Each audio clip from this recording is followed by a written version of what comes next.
The mansion was always quiet, not peaceful, but hollow, like grief carved into marble. Inside its echoing halls, billionaire Ethan Vale lived surrounded by wealth, yet haunted by silence. His young son, Noah, had never heard a single sound. Doctors failed, prayers faded, and hope became a ghost. Then came Lila, a poor maid with eyes full of storms and secrets. She didn't have money, but she had something else, a strange heirloom, a story untold, and a voice that carried warmth. And the night she sang to the deaf boy, something impossible stirred, a miracle wrapped in mystery. The rain drummed softly against the Vale mansion, each drop tapping the glass like a memory begging to be heard. Inside, everything gleamed. Polished marble floors, gold-framed paintings, chandeliers shimmering like frozen tears. Yet the silence was deafening. Ethan Vale stood by the window of his study, the city skyline stretching beneath him. Once, he had loved the sound of storms. His late wife used to say thunder felt like God's applause for the brave. But ever since Noah was born deaf, silence had become punishment, an endless echo of what he'd lost. On the desk before him lay the latest medical report. No progress. Ethan's jaw tightened. Another failed treatment. Another reminder that even billions couldn't buy the one thing he wanted, to hear his son's laughter. "Sir," a soft voice called from the doorway. He turned. The new maid stood there, head slightly bowed, clutching a rag and a small notebook. She couldn't have been more than 25. Her uniform was a size too big, and her hair escaped its bun in wisps that framed her face. "Lila Torres," he said, recalling the file his assistant gave him that morning. "You started today?" "Yes, sir. I was assigned to the East Wing." Her voice was steady but humble, like someone used to measuring every word. "Fine. Keep to your duties. My son's room is off limits unless requested." She nodded quickly, eyes darted toward the staircase where Noah's laughter should have been, but wasn't. "Understood, sir." When she turned away, Ethan almost asked if she knew how to work quietly. Then he realized everyone here already did. The mansion had trained them all in silence. Later that evening, Lila wandered the long hallways, wiping framed photographs. Most were of Ethan and his wife before the tragedy, her smile bright enough to light the frame, his expression tender but proud. Then came a photo of little Noah in his mother's arms. Her lips were parted mid-laugh. His were still. Lila lingered there. Something about the boy's eyes, big, curious, alive, pulled at her heart. She'd grown up caring for her younger siblings, kids who'd learned to communicate through gestures when words failed. Maybe that's why she felt an instinctive ache for him. She heard a faint tapping. Turning, she saw Noah at the end of the hall, sitting on the floor with toy blocks. His dark curls fell over his forehead as he concentrated. Every so often, he'd glance up, curious, guarded. Lila hesitated, then knelt a few feet away, giving him space. She smiled and waved.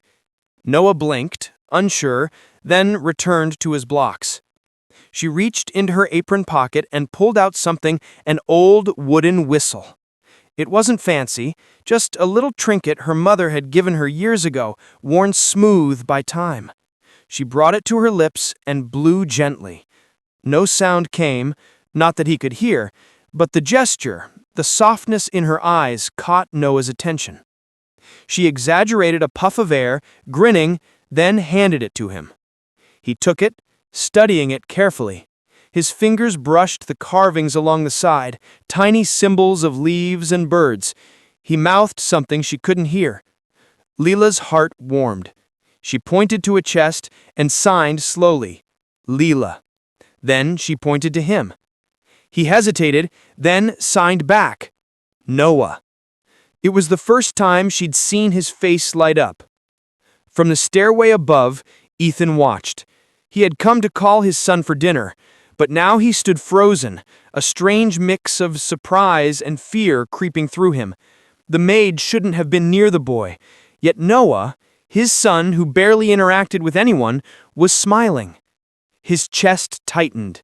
It felt almost like betrayal, how easily she could reach the boy when he, the father, could not. Later that night, Lila found herself in the small maid's quarters behind the kitchen. Her roommate, another housemaid, whispered gossip about the mansion, how Ethan never smiled, how Noah never spoke, and how the west garden was locked because it was his late wife's place. Lila listened quietly, tracing her fingers over the wooden whistle. Beneath her pillow was a small velvet pouch containing something older, a pendant wrapped in cloth.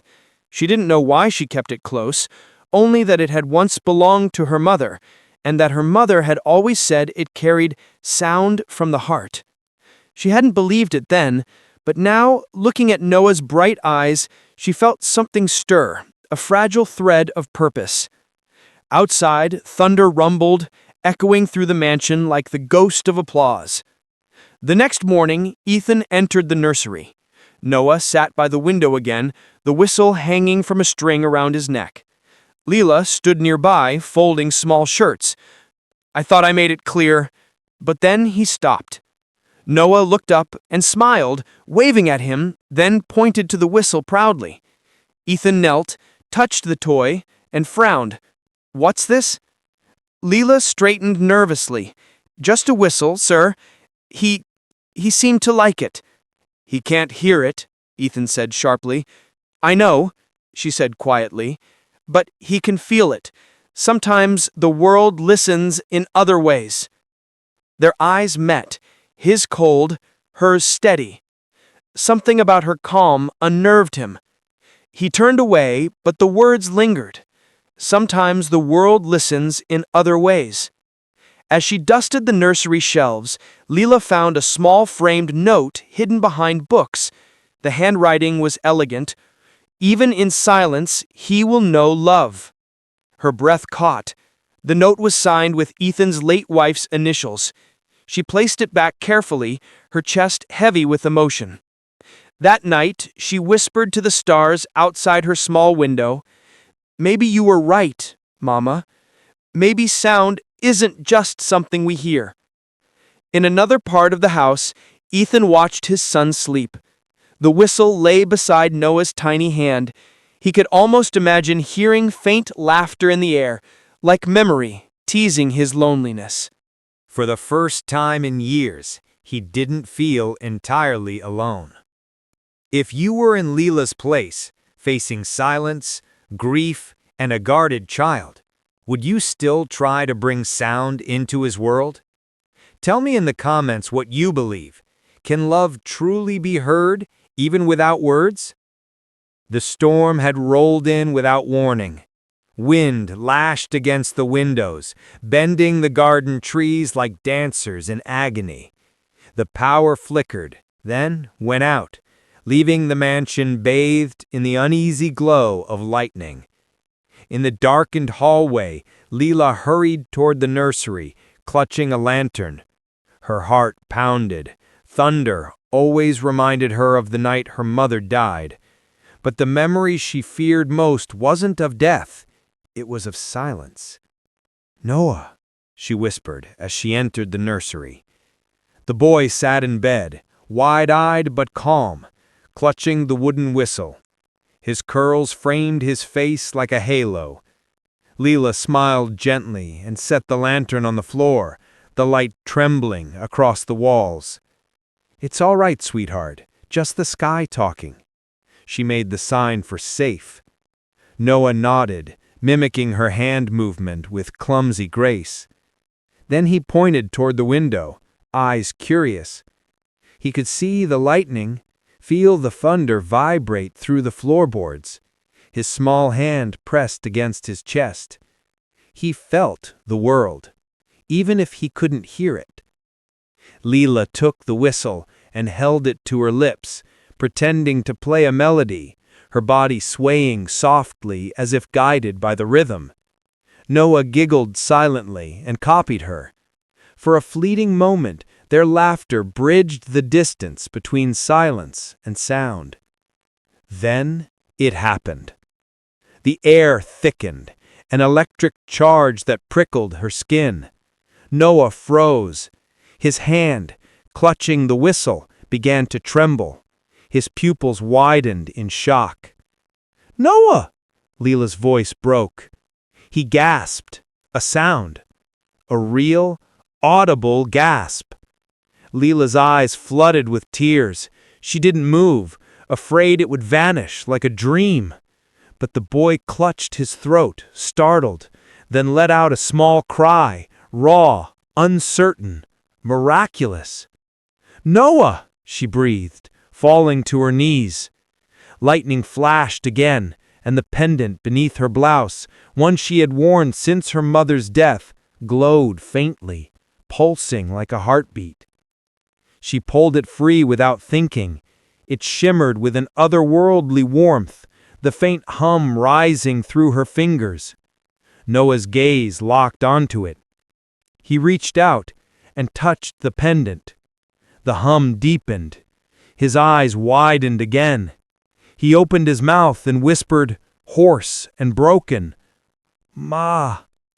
The sound was barely formed, but Lila heard it. Every nerve in her body burned with disbelief. Tears poured freely now, unstoppable. The door burst open. "Lila!" Ethan's voice thundered as he entered, breath ragged. "What's happening?" He stopped cold. His eyes darted between the boy, the pendant, and the maid kneeling before him. Noah turned to his father. "Pa!" It was faint, cracked, imperfect, but it was sound. Ethan stumbled back as if struck. His air left his lungs. For a moment he could only stare at the child who had never spoken a word in his life. "What did you—" he began, but his voice failed him. Lila looked up at him through tears, shaking her head in disbelief. I don't know. He heard something."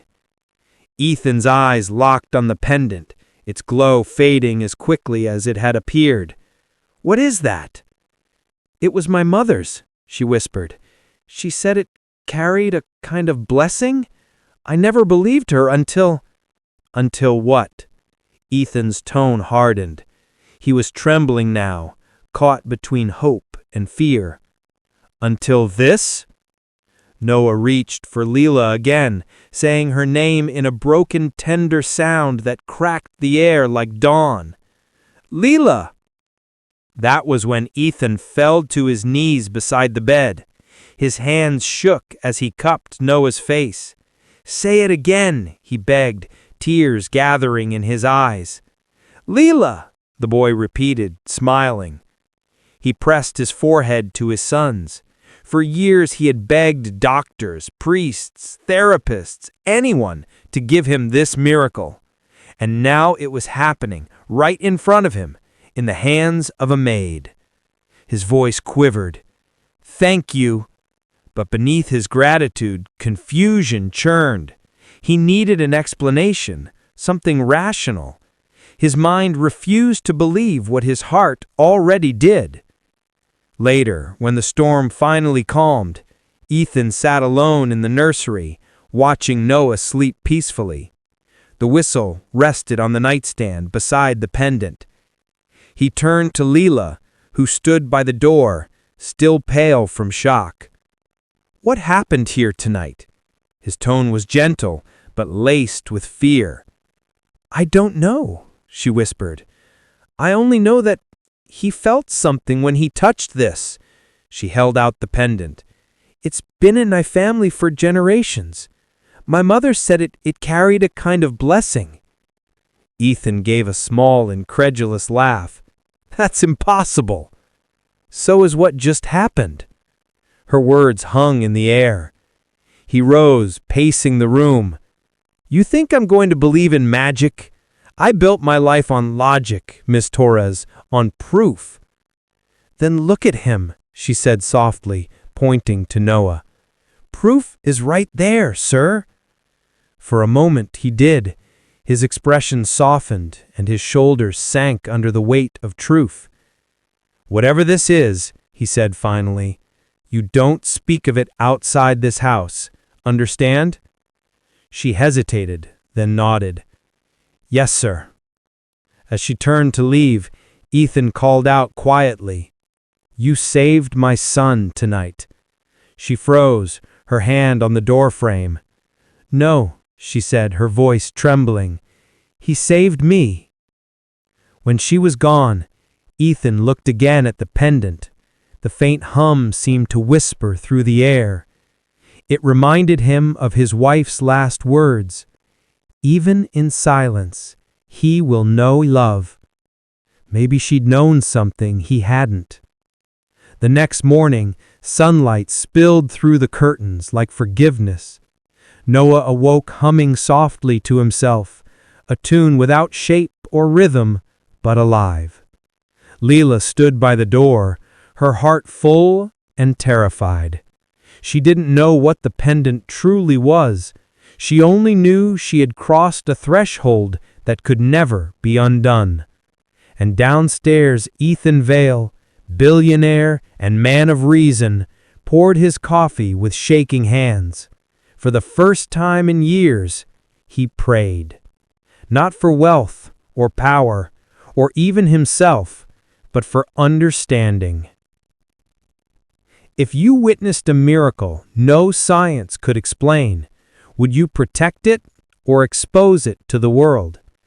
Tell me in the comments below, would you trust the mystery or try to control it? Morning sunlight filtered through the tall windows, scattering across the white marble floors like broken glass. The mansion, usually a monument to silence, hummed faintly now, the soft murmur of life returning. But instead of joy, Ethan felt unease crawling beneath his skin. He stood by the nursery door, watching his son. Noah was tapping the whistle against the windowsill, laughing soundlessly. Then, like a miracle repeating itself, he giggled. The sound was small, but real. It vibrated through the still air like the first crack in a long frozen lake. Ethan should have been rejoicing. Instead, he clenched his jaw. His mind screamed for logic, for control. "Good morning, sir," Lila said softly, entering with a tray of breakfast. Her voice had that same warmth that seemed to follow her everywhere, a human melody. He didn't return the smile. "Has he done it again today?" "Yes," she said, setting down the tray. "He can hear certain sounds now. The whistle, my voice, sometimes the birds outside. It's faint, but it's real." Ethan's fingers curled into fists. "You're sure this isn't a trick?" She froze, stunned. "A trick? I've seen desperate people pull stunts for attention or money, Miss Torres." His tone was clipped, defensive. "You came here with, what, that pendant? Suddenly my son can hear? It's too convenient." Her heart sank, but she stood her ground. "You think I'd use your son to what? Gain your favor?" Ethan's eyes softened for a fleeting second, just enough to reveal his guilt, then hardened again. "I'm saying I don't understand this, and when people don't understand things, they get hurt." Lila looked away, biting back tears. "Maybe that's the problem, sir. Some things aren't meant to be understood. They're meant to be felt." Noah, sensing the tension, reached out and tugged his father's sleeve. "Pa." Ethan knelt, startled at the sound of that simple word. "Noah?" The boy touched his father's cheek, then pointed toward Lila and signed, "Safe." Ethan froze. For the first time, his son wasn't just hearing, he was defending. That afternoon, the mansion felt heavier. Ethan's assistant, Mr. Clark, visited to discuss upcoming charity events, but Ethan barely listened. His mind was trapped between awe and disbelief. Clark noticed his distraction. "You seem elsewhere, sir," Something wrong? Ethan's eyes flicked toward the hallway, where Lila's footsteps faded. I'm not sure. Is it the new maid? There's been talk among the staff. Something about your son responding to her? Ethan's voice was sharp. They're to stop talking. Clark nodded, lowering his head. Of course. But if it's true, sir, maybe that's a good thing. Ethan's lips tightened. Hope is dangerous. It gives you something to lose. That night, Lila sat on the edge of her narrow bed, holding the pendant between her palms. Its once faint glow had dimmed completely, but she could still feel it hum softly, like a sleeping heartbeat. Her roommate whispered from across the room, "You should be careful, Lila. The staff say Mr. Vale's had people fired for less." Lila sighed. "I didn't do anything wrong. I wanted to help." "You helped too much," she said grimly. "That's worse." When the lights went out, Lila lay awake, haunted by the look in Ethan's eyes earlier. Not anger, not even doubt, but fear. The kind that comes from realizing control means nothing against the unexplainable. The next day, Ethan called for her. She entered the study hesitantly. The air smelled of expensive bourbon and cold grief. Ethan stood by the fireplace, hands in his pockets. "Close the door." She obeyed. He turned slowly, eyes heavy. "I contacted specialists again. Neurologists, audiologists, even a researcher from Boston. They want to run new tests on Noah." Lila frowned. "Tests? But he's improving naturally." "He's improving unnaturally," he interrupted. "Something happened the night of the storm, and I need to know what." Her throat tightened. "You're talking about him like an experiment." "I'm talking about my son!" His voice broke, echoing across the room. "Do you know what it's like to lose a child before he's even lived? To watch his lips move but never hear your name?" Lila's eyes filled with tears. "No, sir, but I know what it's like to lose a mother before you've said goodbye, and still believe she can hear you when you talk to her at night." Ethan stared at her, thrown off by her quiet courage. For a moment, something inside him wavered, something that had been rigid for years.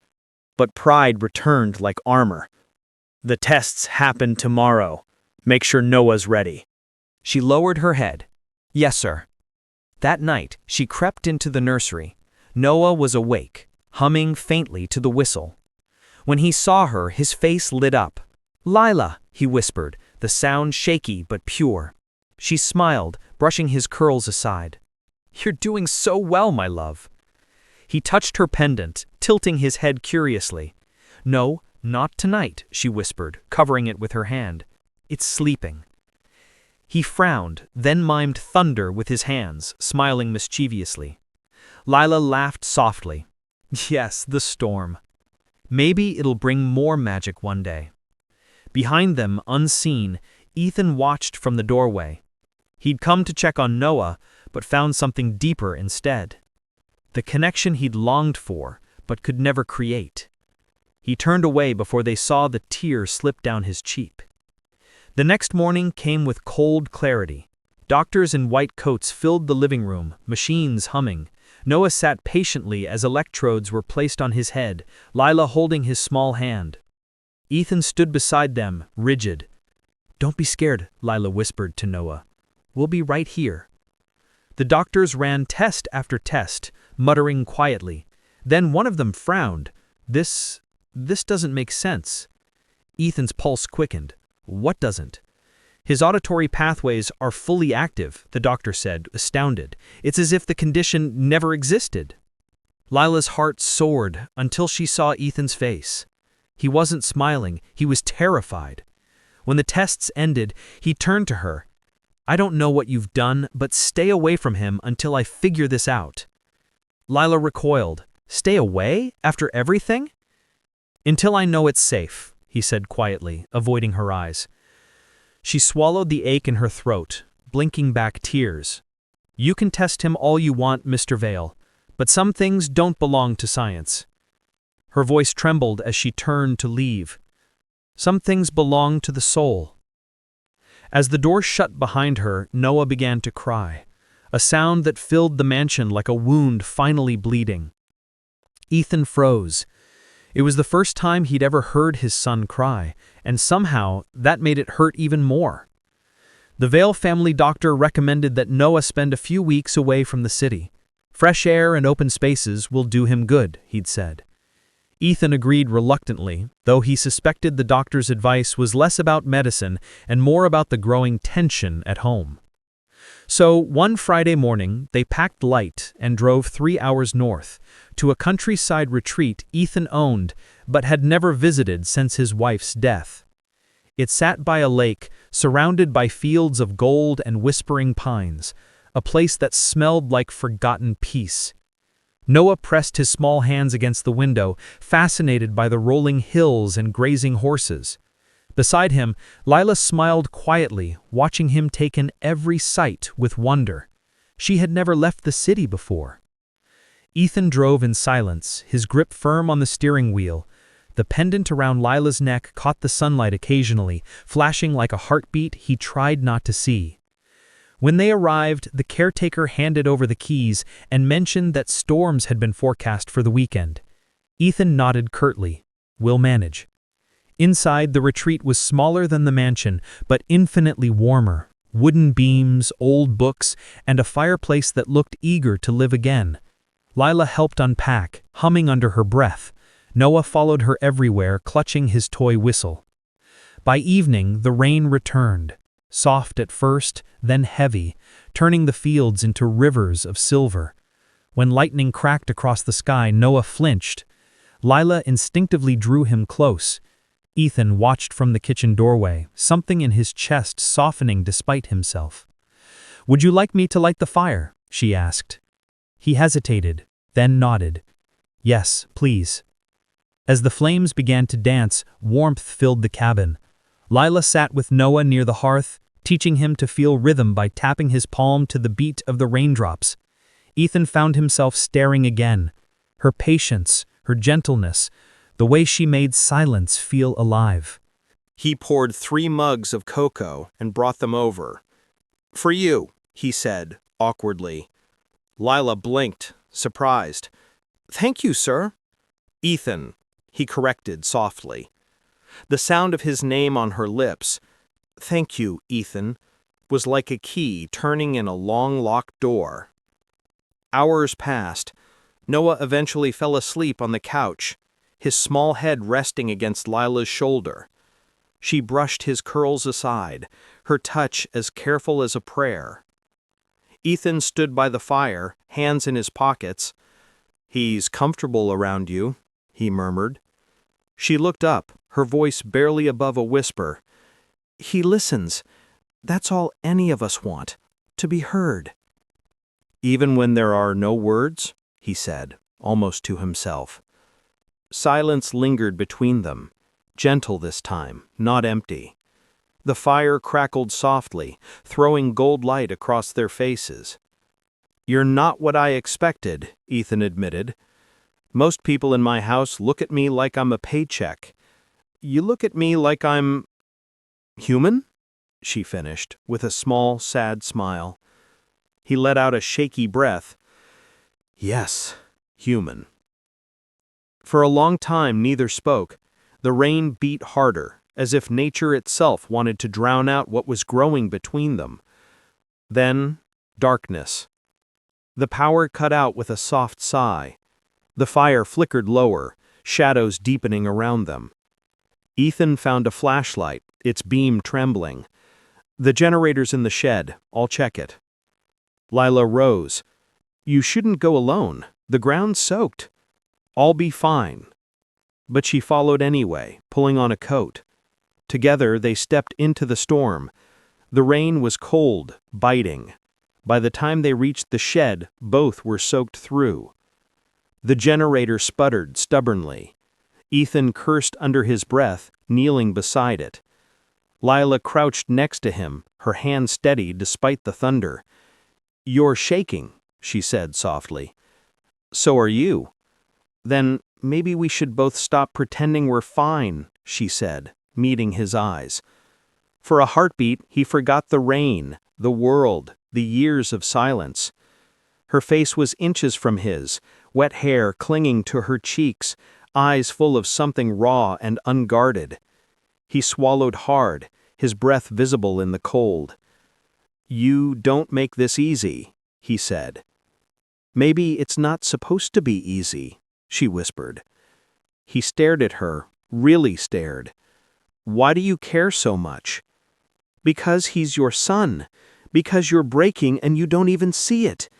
Because every time you look at that boy, I see love fighting its way back to life." Her words cracked something inside him. He turned away quickly, hiding the emotion that threatened to escape. "I don't need saving." "I didn't say you did, but maybe Noah does, and maybe I do too." The generator roared back to life, light spilling through the shed's window. For a second they just stood there, drenched and breathless, their hearts pounding like thunder trying to find rhythm. When they returned inside, the cabin was warm again. Noah stirred in his sleep, whispering something. Ethan leaned down and froze. His son was softly humming, a tune almost identical to the one Lila had played with him by the fire. Ethan looked at her, astonished. "He's remembering sound," she whispered. He didn't answer. He couldn't. He only watched as Noah's small fingers curled around hers in his dreams. The fire crackled again, filling the silence with gentle light. "Stay close tonight," he said quietly, "in case the storm gets worse." Lila nodded, her gaze never leaving his. "Of course, Ethan." As he walked to his room, her voice followed him softly through the hall, almost a lullaby, and for the first time in years, Ethan Vale slept without nightmares. Morning came wrapped in mist. The rain had stopped, but the air smelled of damp earth and renewal. Lila stepped outside first, the grass soaking her shoes as she breathed in the quiet. From inside the cabin, she could hear faint laughter, Noah's. The sound was still small, still imperfect, but it was growing. Ethan joined her on the porch, a mug of coffee in hand. His voice was softer now, stripped of its usual command. "He's humming again." Lila smiled. "It's becoming his favorite thing to do." Ethan leaned against the railing, eyes fixed on the lake. "He used to hum before we knew he was deaf, when he was a baby. My wife said it was his soul trying to remember music." He paused, his jaw tightening. "After she died, I couldn't stand the sound of anything. Music, laughter, even the city. Silence felt easier." Lila glanced at him. "And now?" "Now, it feels like punishment."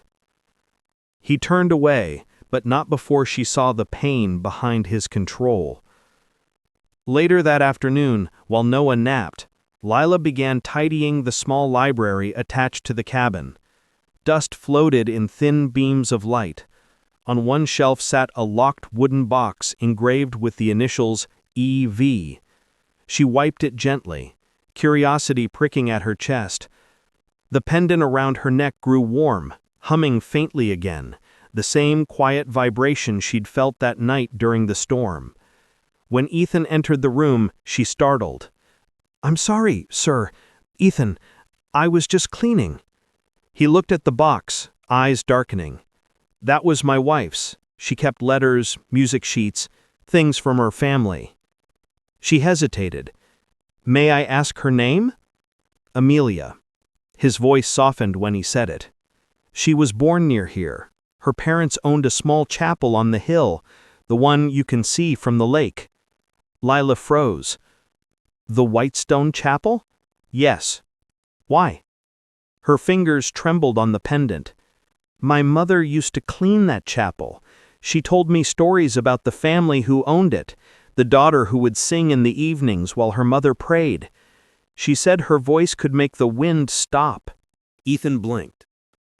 "You're saying your mother worked for my wife's family?" "I think so." She unclasped the pendant and held it out. "This was hers. She said the lady of the house gave it to her after saving the little girl from drowning in the lake. She called it a gift of sound. Ethan's eyes widened. That girl was Amelia. Silence filled the room, thick, charged, unbelievable. He took the pendant carefully, turning it over in his palm. This belonged to my wife when she was a child. She lost it years before we met. Lila's breath caught. Then maybe it found me for a reason.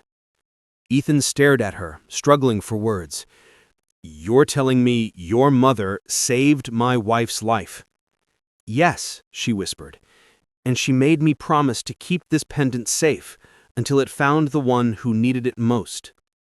For a long moment, neither of them moved. The fire crackled in the next room, Noah's soft humming drifting through the air. Fate felt suddenly tangible, woven through decades of loss and love. Ethan sat heavily in the armchair. Amelia believed in things like this. Miracles, destiny, invisible threads. I never did. Not until now. Lila knelt before him, her eyes bright with tears. Maybe this was never about miracles, Ethan. Maybe it's about promises carried through love. Maybe your wife wanted her song to reach you again. He looked at her then, really looked, and saw not a servant, but the bridge between everything he had lost and everything he might still find. Outside, thunder rumbled faintly in the distance, as if echoing Amelia's applause. That evening they opened the wooden box together. Inside lay faded photographs, a dried bouquet, and folded sheet music titled Lullaby for Tomorrow. At the bottom was a small note in Amelia's elegant handwriting. If he ever forgets the sound of love, give him back the song. Ethan traced the words with shaking fingers. She wrote this for Noah, but he was never supposed to be deaf. Lila smiled through tears. Maybe she knew he wouldn't need his ears to hear it. He looked at her, the weight of years melting away. You talk like her. I didn't know her, Lila said softly, but I think I feel her everywhere here. They spent hours reading the letters. Through them, Ethan remembered who he had been before grief hardened him, and through her stories, Lila glimpsed the man beneath the billionaire, the father who had buried his laughter beside his wife's grave. By the time night fell, the two sat close beside the fire. Noah slept upstairs, the pendant resting near him, glowing faintly again. Ethan turned to Lila. Do you believe fate brings people back together? I believe love never leaves. It just changes shape until we recognize it again. He smiled, the first real smile she'd ever seen on his face. You sound certain. I am. She touched the pendant gently. Because somehow your wife's gift found its way home. For a long moment, neither of them spoke. The flames painted gold light on their faces, and the storm outside began again, soft rain, rhythmic, and forgiving. Ethan whispered, Thank you, Lila. For what? For reminding me that silence was never the enemy. She met his gaze, and sound was never the miracle. They sat like that for a while, two people bound by a story older than themselves, the house breathing quietly around them. Upstairs, Noah stirred and murmured a word they both heard clearly through the walls. Mama. Tears slipped down Ethan's face. Lila closed her eyes, clutching the pendant as if it could hold the moment forever. Morning sunlight spilled over the lake, gentle and gold. The storm had gone, leaving behind the hush that comes after miracles. For once, the Vale retreat sounded alive. Noah's laughter mixed with birdsong, the creak of floorboards, the low crackle of the fire that had burned all night. Lila was in the kitchen making pancakes, hair loosely tied, sleeves rolled up. The smell of butter filled the air. She hummed softly, and for the first time, Noah hummed with her, off-key but fearless. Ethan stood by the doorway, silent. The simple domesticity struck him harder than any miracle had. He had built towers, run empires, but he had never built this, a morning that felt like belonging. Hungry? Lila asked, turning with a smile. Nodded, voice rough. Starved, actually. She handed him a plate, laughing. That's a first. The great Ethan Vale admitting weakness? He smirked faintly. Don't tell the board. Their eyes met over the table. Something quiet, unspoken lingered. After breakfast, they took Noah down to the lakeshore. The boy ran barefoot through the wet grass, his laughter echoing off the water. Lila followed close behind, while Ethan carried a picnic blanket. When she tripped slightly, he caught her wrist before she fell. Careful, he said, his hand lingering a second longer than necessary. She looked up at him, breath caught. You should really let people fall sometimes. It's how they learn.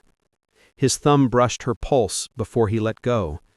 I've seen enough falls. I prefer catching. They both laughed to mask the tremor between them. Noah was stacking stones near the water.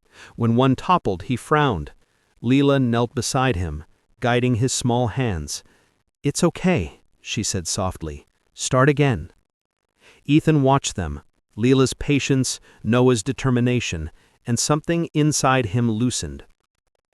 He sat down beside them, helping rebuild the little tower of stones. So, you see, he told his son, every tower needs balance. Without it, it breaks. Lila glanced at him. You're not just talking about stones, are you? Maybe not. He smiled faintly. The tower finally stood firm. Noah clapped happily, and Ethan laughed with him, an unguarded sound that startled even himself. Lila's heart fluttered. It wasn't the laugh of a billionaire. It was the laugh of a man finding his way back home. Later that afternoon, clouds drifted lazily over the hills. They sat together on the porch while Noah napped inside. The air smelled of pine and damp earth. Ethan poured 2 cups of tea. My wife used to love this place. She said the wind here sounded like forgiveness. Lila traced the rim of her cup. Do you think she'd forgive you? He exhaled. For what? For blaming yourself for her death. His hand stilled. How do you know I do? I can hear it every time you say her name. The wind carried a long pause between them. He looked out at the lake. She was in the car. I was supposed to drive that night, but I stayed late at a meeting. She left without me. His voice cracked. They said she died instantly. I told myself it should have been me. When Noah was born deaf, I thought that it was punishment. Lila finished gently. Exactly. I placed her hand over his. Maybe it wasn't punishment. Maybe it was a pause, a way for you to learn to listen differently. He turned his palm upward, holding her fingers. And you? What did life teach you to listen to? She smiled sadly. My mother's silences. They said she was weak for believing in things she couldn't prove, but she heard love in everything. In rain, in breath, in heartbreak. She used to tell me, when you stop running from silence, you'll find the sound meant for you. Ethan's gaze softened. And you think that's me? I think it's us, she whispered. The words hung there, fragile and dangerous. He brushed a strand of hair from her cheek, fingers trembling. For a heartbeat, time stopped, the world reduced to breath, warmth, and the hum of something ancient inside both of them. Then Noah's voice called from inside, breaking the spell. Lila! Pa! They laughed, startled and grateful for the interruption. Evening descended in golden violet. They cooked dinner together, Lila stirring, Ethan chopping vegetables under her amused supervision. Every accidental brush of hands sent ripples through the air. At the table, Noah babbled happily, describing the world in sounds that barely formed words. It was beautiful chaos. Lila and Ethan listened, laughing when he tried to sing. He's fearless, Ethan said proudly. That's because he feels safe. Children speak best where love echoes back. Her words hit him deeply. Then maybe it's time this house had more echoes. He stood, walked to the small piano in the corner, and opened it for the first time in years. Dust puffed from the keys. Lila froze. You play? I used to. Amelia taught me. He touched the keys, hesitant. Then quietly he began to play Lullaby for Tomorrow. His hands trembled at first, then steadied. The melody drifted through the cabin like memory waking up. Noah watched, eyes wide, then began humming along, soft and pure. Lila's vision blurred. Ethan's hands moved with growing confidence, grief turning into grace. When the last note faded, Lila whispered, "She'd be proud of you." He turned to her, eyes shining. "No, she'd be proud of us." Noah clapped, shouting a new word, "Music!" They both laughed, tears glinting in the firelight. Ethan reached for Lila's hand. "You've given me back my son, my faith, my sound." "You already had them," she replied. "You just needed someone to remind you where they were." For a long, golden moment, they stayed like that, 3 souls surrounded by silence that no longer hurt. When 2 broken hearts finally begin to understand each other, what's stronger, love born of gratitude or love born of destiny? Tell me below, do you believe we meet people by chance or by purpose? The next morning arrived too bright, almost mocking in its perfection. The sun reflected off the lake like shattered glass, and for a while everything seemed steady. Ethan sipping coffee by the window, Lila laughing softly as Noah tried to feed crumbs to a curious robin.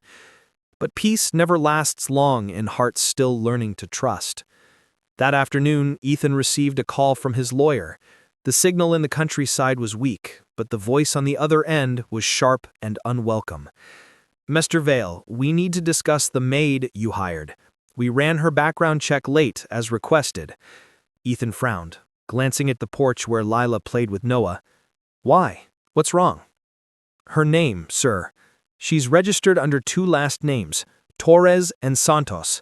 The latter was involved in a theft case years ago at your downtown gallery. Jewelry went missing. A pendant, I believe." Ethan's blood ran cold. "What did you say?" "A pendant shaped like a teardrop of silver. It was part of your late wife's memorial collection." He ended the call abruptly, the world spinning. The pendant, the one that had changed everything, the one hanging around Lila's neck that she had said came from her mother. For the first time in days, he didn't see fate, he saw deception. When Lila entered the living room wiping her hands on a towel, she noticed the storm brewing in his expression. "Ethan? What's wrong?" He turned to her slowly, voice tight. "Where did you really get that pendant?" She blinked, confused. "I told you, it was my mother's. She—" "Don't lie to me." His voice cracked through the quiet like thunder. "That pendant was stolen years ago from my wife's memorial collection." Lila stepped back, hurt flooding her face. "I didn't know that. I swear I didn't. Then why do I have a record here saying your family name is linked to the theft?" Her lips parted, trembling. "Because my mother was accused of stealing it, but she didn't. She found it near the chapel years after the Vales left. She kept it safe, hoping one day it would find its way home." Ethan's jaw tightened. "That's convenient." Tears welled in her eyes. "You think I made all of this up? That everything between us, Noah's progress, the music, the truth about Amelia was just a lie?" He looked away, unable to meet her gaze. "I don't know what to believe anymore." The silence between them hurt more than any words could. Noah peeked from the hallway, sensing the tension, clutching his whistle.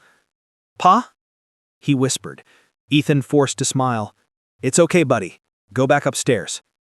Lila's voice shook. "Don't send him away. He deserves honesty." "I am being honest," Ethan said, bitterness seeping through.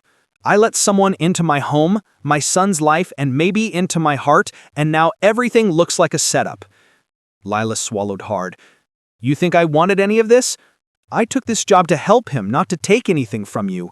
The pendant found me. I didn't steal your past. I helped you hear it again." But the old Ethan, the cold one, had returned. "Pack your things. When we're back in the city, you're done here." The words hit her like a slap. She nodded slowly, fighting tears. "You're not angry because you think I lied, Ethan. You're angry because I made you feel something real again, and that terrifies you." His silence was her answer. She turned, walking toward the stairs, her shoulders trembling. At the top, she paused and whispered without turning back, "You can bury sound again if you want, but it won't stay buried forever." Then she was gone. That night, the house felt colder than it ever had. Noah refused to eat, clutching his father's hand, signing Lila over and over. Ethan didn't know how to explain heartbreak to a child who was just learning to hear. He sat by the fire, staring at the pendant lying on the table where she'd left it. Every flicker of flame seemed to whisper her name. When the storm began outside, he didn't move. It was as if nature mirrored his regret. Rain battered the windows, thunder rolled, and the piano in the corner looked accusingly silent. He picked up the pendant, running his thumb over the smooth metal. "Was she telling the truth?" he murmured to the empty air. "Amelia, if you can hear me, did I just drive away the one person who could have healed us?" No answer, only the soft hiss of rain. He closed his eyes, and a memory surfaced. The way Lila had spoken about her mother's faith. The way Noah's first hum had matched her heartbeat. The way Amelia's handwriting had said, "Give him back the song." It hit him like lightning. The pendant was never stolen. It was returned. He stood abruptly, heart pounding, realization breaking through the fog of pride. But outside, the rain had turned fierce, and the roads would be impossible. Lila was already gone, on foot, maybe miles ahead, lost in the storm. He turned to Noah, who was crying silently. The boy's tears streamed down his cheeks, but his lips moved with one broken word. "Lila." Ethan's chest tightened. He gathered his son close. "I know, buddy. I know." By midnight, the storm grew violent. A tree branch cracked against the cabin roof and power flickered again. Ethan paced the floor, guilt tearing him open. Every sound reminded him of her laugh, her humming, her voice saying, "I didn't steal your past." He sank to his knees by the fireplace, clutching the pendant like a confession. "I'm sorry for doubting you, for doubting her." Lightning illuminated the lake outside, and for a split second he thought he saw a figure walking along the shore, small, soaked, clutching something to her chest. "Lila?" he whispered. No answer, only thunder. When trust is shattered, what hurts more, the lie you believed or the truth you were too afraid to face? Tell me below, would you forgive someone who broke your heart trying to protect it? By dawn, the storm had calmed, leaving the world washed clean. Mist curled off the lake like breath from sleeping giants. The cabin smelled of smoke and rain. Ethan hadn't slept. He sat at the piano bench, the pendant clenched in his palm, his son asleep on the couch beside him. Every few minutes, Noah stirred, murmuring Lila's name as though his dreams still searched for her. He whispered to himself, "She said I was afraid to feel." She was right. He rose abruptly, grabbed his coat and stepped outside. The air was freezing, his shoes sinking into mud as he followed the dirt road towards the village. His mind replayed every moment. Her laugh by the fire, her words about silence, the way she'd looked at him as if she saw more than the billionaire everyone else feared. He had broken something pure. Now he had to choose whether to let pride finish the job or to chase forgiveness no matter the cost. Lila had found refuge at the small chapel on the hill, the same one Amelia's family once owned. It had survived time and storms, its white stones gleaming through the fog. She sat inside by the altar, shivering in her damp clothes, her mother's voice echoing in memory. "When love is true, it will come for you, even through rain." She smiled bitterly. "Maybe not this time, Mama." Her hands clutched the locket chain, still damp from tears. She wasn't angry anymore, only hollow. She had done what she came to do, heal a child, honor her mother's promise. The rest had been a dream she had no right to want. Then, faintly, she heard footsteps. When she turned, Ethan stood in the doorway, rain still dripping from his coat, his eyes raw and sleepless. "Lila." She froze, breath catching. "You shouldn't be here." "I know." She rose slowly. "Came to finish firing me?" He shook his head. I came to ask for forgiveness. Her lips parted in disbelief. Forgiveness? For calling me a thief?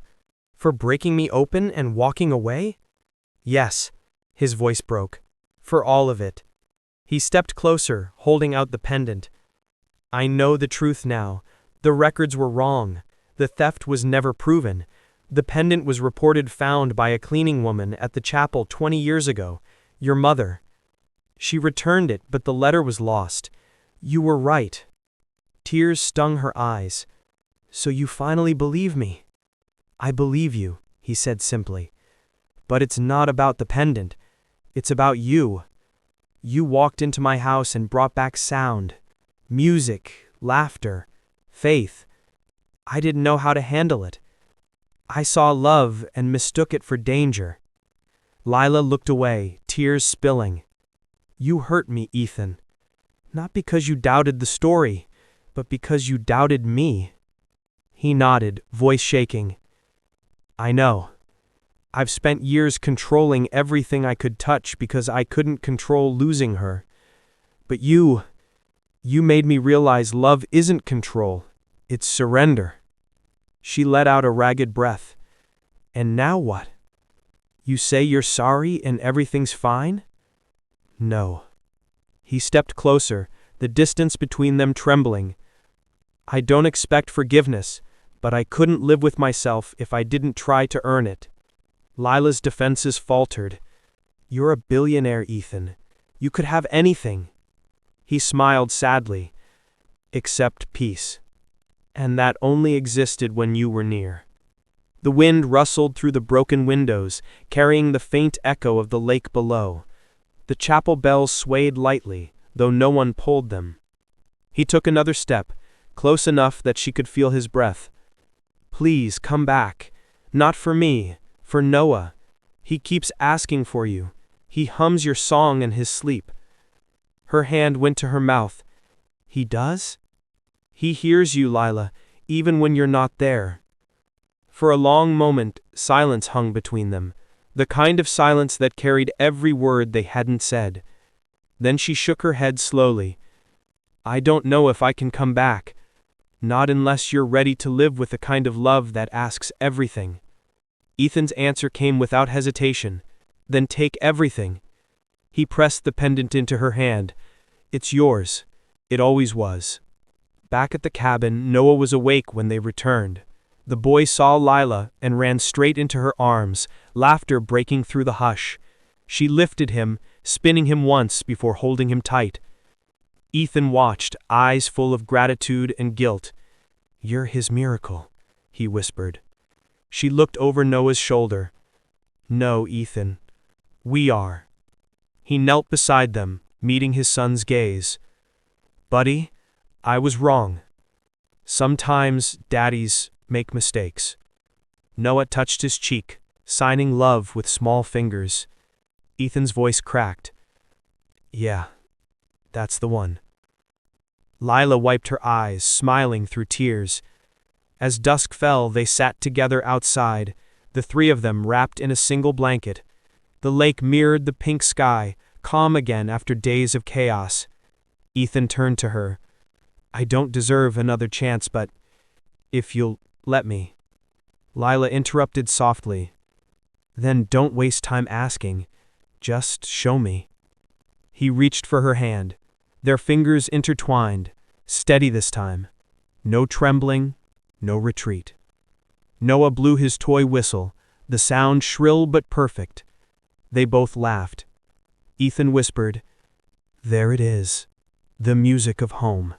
When love returns after being broken, is it still the same love or something braver?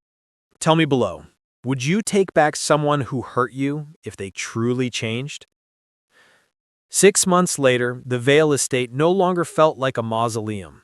The walls that once echoed with emptiness now pulsed with life. Soft music, laughter, the patter of small feet. Flowers climbed the terrace railing. The air smelled of cinnamon and soap. Ethan stood in the kitchen doorway, watching as Lila helped Noah set the table for breakfast. The boy was humming, clearer now, more confident. Each note was a miracle he never took for granted. "Perfect," Lila said, placing the last plate. Noah grinned and pointed to the pendant hanging from her neck. It still glowed faintly in the morning sun, as though carrying some gentle music only they could hear. Ethan stepped closer. "It suits you," he said quietly. She smiled. "It's not mine. It belongs here, with this family." He shook his head. "It's yours. It always will be." Their eyes met, soft and certain. That afternoon, they took a drive to the countryside retreat. The lake shimmered blue under the sky, its surface unbroken and calm. Noah raced ahead toward the water, waving his arms as if he could catch sunlight itself. Lila and Ethan walked behind him hand in hand. The path that had once felt endless now felt like home. "He's fearless now," Ethan said. "That's because he's learned to listen, and not just with his ears." He smiled. "You taught him that. You taught me that." They reached the lake shore. Noah crouched to skip a stone across the water. The first throw failed miserably. It sank with a soft plop. He frowned, ready to give up, but Lila knelt beside him. "Try again.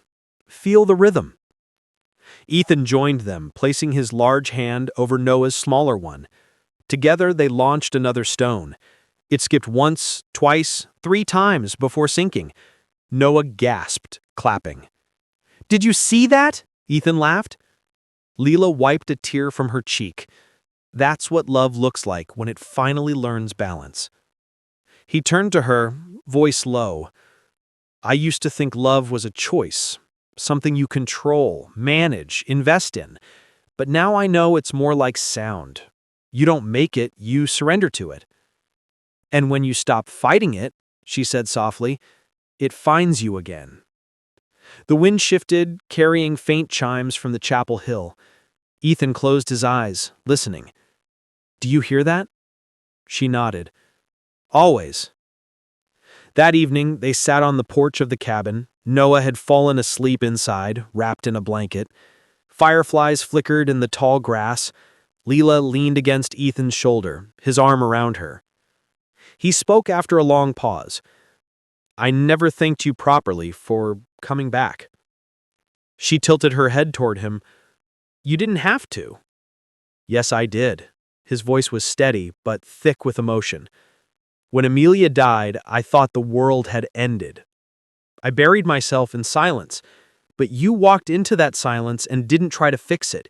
You just stayed until it became music again." Her fingers brushed his chest. "You stayed too. That's how love survives." They sat in peaceful quiet for a while, the world breathing with them. Ethan finally said, "I've been thinking about Noah's foundation, the one in Amelia's name.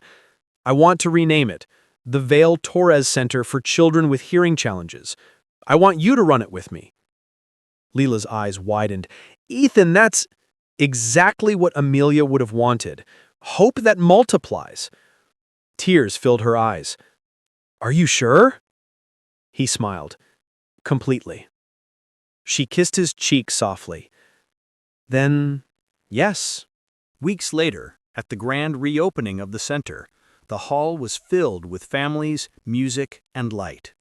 On stage, Noah stood beside his father and Lila, clutching his toy whistle.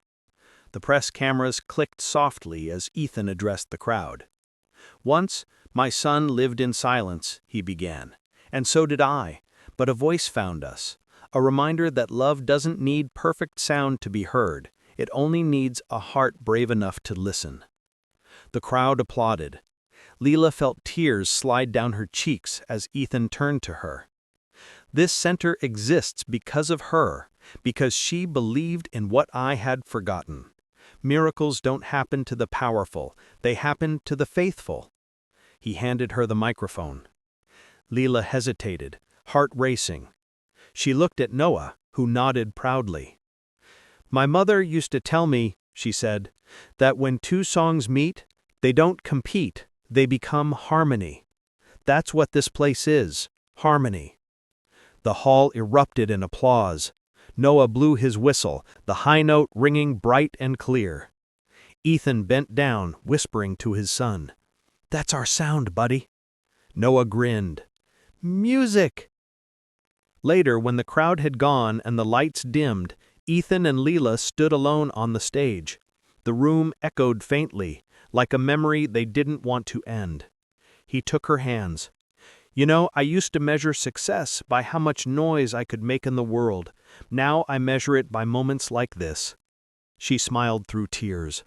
"So, what do you hear now?" He leaned closer, resting his forehead against hers. "You." The hall went still. Outside, rain began to fall softly against the windows.